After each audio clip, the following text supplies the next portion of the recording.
Teacher demands teen take off hat, doesn't realize what's under it. Excuse me? Could you remove your hat, please? He heard her say. A sharp pain shot through his neck as he tried to look up at her. Take it off, she repeated, seeming irritated. She weaved through the students to get to him. He tried to scramble away. He couldn't let anyone see what he was hiding. Terry's life had always been a good one. He had everything a high school senior could ever want, excellent grades, a small circle of trustworthy friends, and just the perfect amount of popularity to make the school's elite acknowledge him. For a 17-year-old like Terry, this was peak teenage and high school life.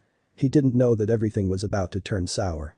Terry's life changed when his family got him a car for his 7th birthday.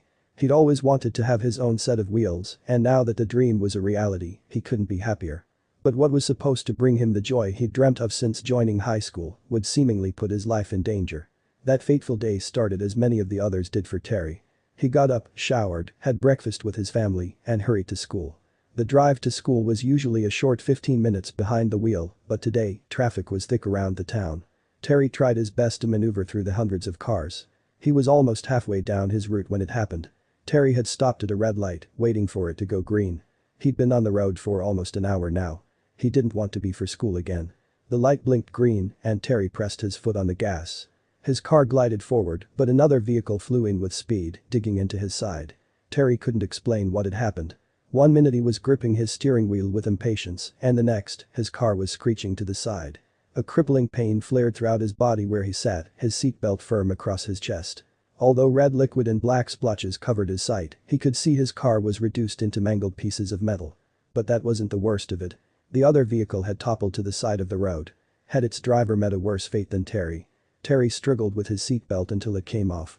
He fought through layers of reddened, deflated airbags to his door handle and pushed it open. The metal grated and he helplessly fell out of the car.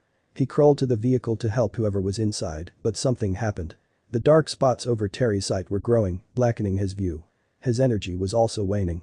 He tried the best he could to pull himself across the cold tarmac but fell limp on the road. The chaotic sounds around Terry died off and he woke up under a bright light.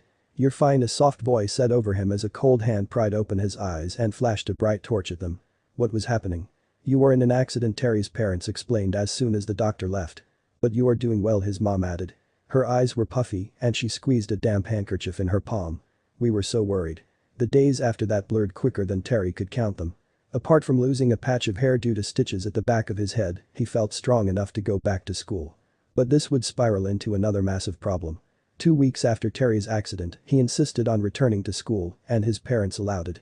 He walked into the class with a hat over his head and a walking cane in his hand. Everybody stared at him. He was the boy who, despite his injuries, fought through the pain to see if other people were injured in the accident. Then the teacher walked into the class. The teacher's eyes burned with malice as she commanded Terry to take off his hat. "I was in a car accident," he said. "Take the hat off." "You cannot wear that in my class," she insisted. Terry couldn't say whether the teacher felt he was being rude or if she was uncaring about his condition. What he did next made the teacher rush to him. Terry slipped the hat from his head. The entire class gasped.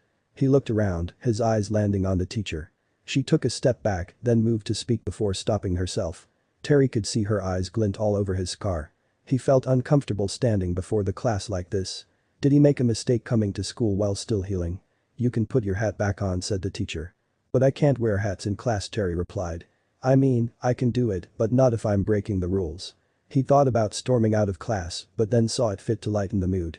The class giggled as he continued to speak, which made his confidence spring back up. Terry had read about a concept known as malicious compliance, obeying the rules even if they harmed people around you. The scar on his head was still healing, and Terry suspected it was still gory in the other students' eyes. Would he obey his teacher's rule of not having a hat in class and make his fellow students uncomfortable, or would he break the rule for their benefit? "Please put your hat on," the teacher said. "Okay. If you insist," Terry answered with a grin, sliding the hat back. The teacher apologized for making him take off his hat. Terry remembered his family describing his wound as a battle scar to mark what he'd endured on the road alone. He'd proudly carry that scar throughout his life.